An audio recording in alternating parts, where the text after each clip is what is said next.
Hi guys! Magandang tanghali po sa inyong lahat. Ayan, pag-usapan natin ngayon ay isa sa tanong sa atin ng ating kasamahan. Sa Hong Kong daw siya. So, DH to sa Hong Kong, si Ma'am Jeannie. So, nagtanong siya sa atin via Facebook page. So, matagal na siya nagtanong, ngayon ko lang siya na-response. Sabi ko nga sa inyo, kung magtatanong kayo, mag-message kayo sa YouTube channel natin or sa comment section natin para ma-replyan ko kayo kagad. Anyway, balik tayo sa ating topic. Ang tanong niya is ganito, 12 years daw siya as DH. Ngayon, may nag-offer daw sa kanya na magtrabaho dito sa Czech Republic at ang basic ba is nasa 20,000 crowns hanggang 26,000 crowns. So, ang tanong niya sa akin is kung ako daw ba ang tatanungin is okay lang daw ba yun sa akin. So, ano daw masasabi ko doon sa basic niya na yun. Eto guys ha, sasabihin ko lang sa inyo.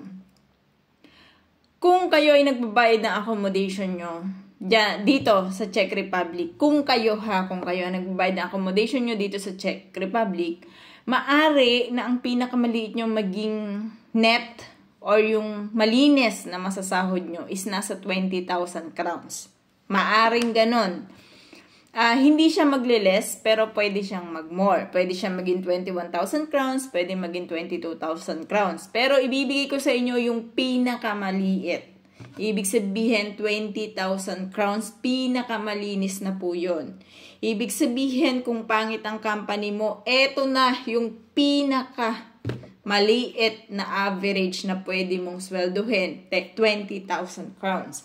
Ngayon kung ikaw ay gagastos sa pagkain mo, ang pagkain mo for example is 3,000 crowns, kagaya ko 3,000 crowns, may matitira sa iyo na 17,000 crowns. Ngayon, kung para sa iyo is sapat ang 17,000 crowns para makapagpadala sa inyo ng pera. So, magkano ba 17,000 crowns? It's nasa 40,000 pesos yan. So, ang 17,000 crowns is nasa 40,000 pesos.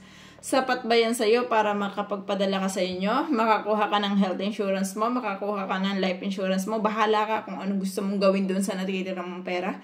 Kung sapat yan, go for it. Pero kung hindi yan sapat, so mag-stay ka kung saan mas kaya or nakakapag-provide ka para sa pamilya mo.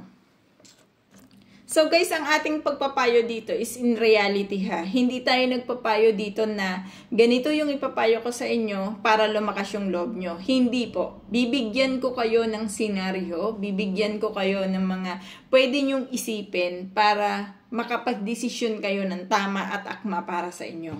Kasi guys, once na hindi kayo free accommodation, maari na malaki ang basic nyo. For example, nagbe-basic kayo ng 26, 27, ganon. Tapos magbo-bonus kayo, for example, ng 3,000. So, nasa 30,000 yung magiging gross nyo.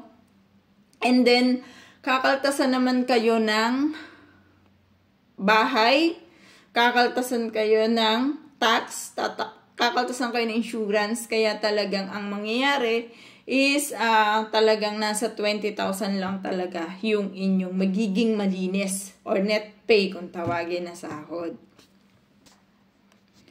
So, totoo talaga na meron tayong ibang mga kasamahan na nagsasabi na hindi meron talagang sumasahod dito ng nasa 30,000 crowns, 40,000 crowns, 50,000 crowns. It's true. Totoo po yun. Meron talagang sumasahod ng ganyan. Pero skilled po sila.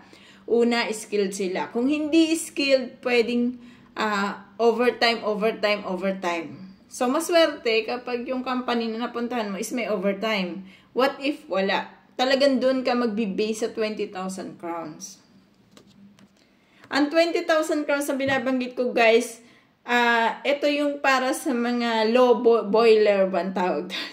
Yung as in talagang nasa pinakamaliit na stage na ng sahod siya. So, 20,000 crowns, pinakamaliit na stage na ng sahod yan. Kaya, pwedeng tumaas sa 20,000 crowns, pero hindi naman po siya nababa. Kasi, based sa experience ko, hindi naman siya bumaba ng 20,000 crowns. Although nung una-unang taon ko, talagang bumaba siya ng ganun.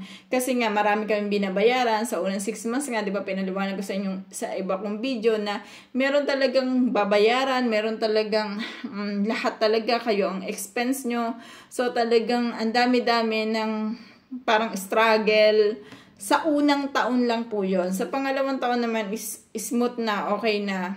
Yun lang naman yung masasabi ko, and sana nakatulong po yung mapapayo ko na video na yan. Thank you!